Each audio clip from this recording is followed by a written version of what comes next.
Amalia Maria Frederica of Oldenburg was quite an extraordinary queen. She was very unpopular, and for some reason, everyone wanted to be rid of the Queen of Greece, who they once dearly loved. Amalia of Oldenburg was born on December 21st, 1818 in Oldenburg. Her mother, Adelheid of Anhalt-Bernburg-Schaumburg-Hoym, married Duke Paul Frederick Augustus of Oldenburg when she was just 17, and had 2 daughters with him. Amalia was their eldest child. Adelheid died when Amalia was just 2 years old. 5 years after Amalia's mother died, her father married his dead wife's sister, Ida. After that, he became Grand Duke of Oldenburg, inheriting the throne from his father. After Ida's death, Augustus married Cecilia of Sweden. Cecilia was not the best stepmother, so Amalia was raised by governesses. Amalia was given as great of an education as an early 19th century princess could get, and learned many languages. She loved theater and horseback riding, and from her portraits and comments by contemporaries, you can tell she was a very beautiful woman. When Amalia was just 17, Otto, the newly made king of Greece, showed an interest in marrying her. Greece had been part of the Ottoman Empire for a very long time, but had recently become an independent nation, and Prince Otto of Bavaria, son of King Ludwig I of Bavaria, suddenly became king of Greece. He needed a pretty queen, and that's where Amalia comes in. Otto made a trip to Germany after becoming king, looking for a wife, and Amalia was the bride he chose. On December 22nd, 1836, the day after her 18th birthday, Amalia married Otto in Oldenburg.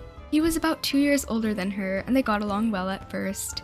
Amalia was a Lutheran while Otto was a Catholic, so they had both a Catholic and Lutheran wedding. Amalia arrived in Greece with great fanfare. In the beginning, the new monarchs were very popular, and Amalia's beauty, kindness, and majesty certainly helped. She worked to create more gardens in Greece, which became the National Gardens of Athens. She and her husband were also the ones credited with bringing the Christmas tree from Germany to Greece. Amalia and Otto's household consisted of mostly Germans, but they did have a few others in their household. Their lives were as great as they could be. Many of her contemporaries thought of Amalia as very great, and diarist Christiane Luth certainly thought so, since she described Amalia as, "The queen was small, beautiful, with a lovely figure. She was lively, almost too lively, spoke of various subjects and complimented Greece in favor of the Nordic countries, and was certain that we would very soon be accustomed to this beautiful nation with its lovely climate. The queen was very superstitious, and she did not sit down with 13 people at dinner, and was convinced that a white or black lady appeared before her when an event of importance occurred in Bavaria or Oldenburg. She also believed in reincarnation, and her firm character made it hard to dissuade her from something once she had made up her mind." Amalia was a very fashionable lady, and the dresses she wore were even named the Amalia dress after her. Amalia decided to start dressing in the Greek style and ended up essentially creating the Amalia dress, a very pretty court dress. And then, the perfect life of the Queen of Greece began to become less than perfect. By now, Amalia should have given birth to an heir. Both she and her husband were examined and were given suggestions by the doctors on how to conceive, but they never had a child. Otto's brothers were eventually made his heirs.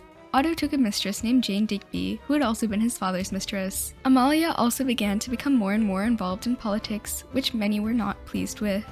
On top of that, Amalia was still a Protestant when most people in Greece weren't, which didn't help at all.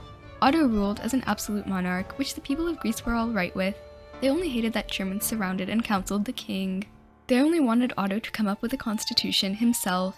So a small revolution that was supposed to take place a long while later happened on September 3rd, 1843, because nobody involved could keep it a secret. No blood was shed, however, and Otto only agreed to create a constitution. It was quite a distressing time for Amalia, but after a few years, something great for her happened. Amalia was to be regent in case Otto was incapable of ruling, and when Otto went to Germany in 1850, Amalia became regent of Greece. Her rule was unpopular, as her subjects thought she was under the influence of those close to her. Otto also visited his native Bavaria in 1861, and Amalia was regent during that absence as well. After that, everything started going wrong. In 1861, an assassination attempt was made on Amalia by a student. After the failed attempt, he was sentenced to death, but Amalia intervened and he was instead given life in prison. A few were proud of the man who had attempted to assassinate the queen, while others were sympathetic to the royals. That sympathy didn't last very long. While Amalia and Otto were on a visit to the Peloponnese in 1862, there was an uprising in Athens. Thank goodness for them that they weren't in Athens. Who knows what would have happened to them if they were? Otto was told that he shouldn't go back to Athens to attempt to take his throne back, so he and Amalia left for Bavaria on a British warship along with the Bavarian crown jewels. Some think that if Amalia had a son, Otto's reign could have been saved. King George I of Greece, another German, was elected as king when he was just 17 and was eventually assassinated. Amalia and Otto spent the rest of their lives in Bavaria. Amalia and Otto decided that they would speak Greek from 6 to 8 o'clock every day so that they would never forget their time as monarchs of Greece. Otto died in 1867, followed by Amalia 8 years later, on May 20th, 1875, at the age of 56, and was buried next to Otto. An autopsy was performed on Amalia, perhaps to find the cause of her infertility, but we still do not know why she never had children. Amaliata and Amaliopolis, a town and a village, are both named for Queen Amalia.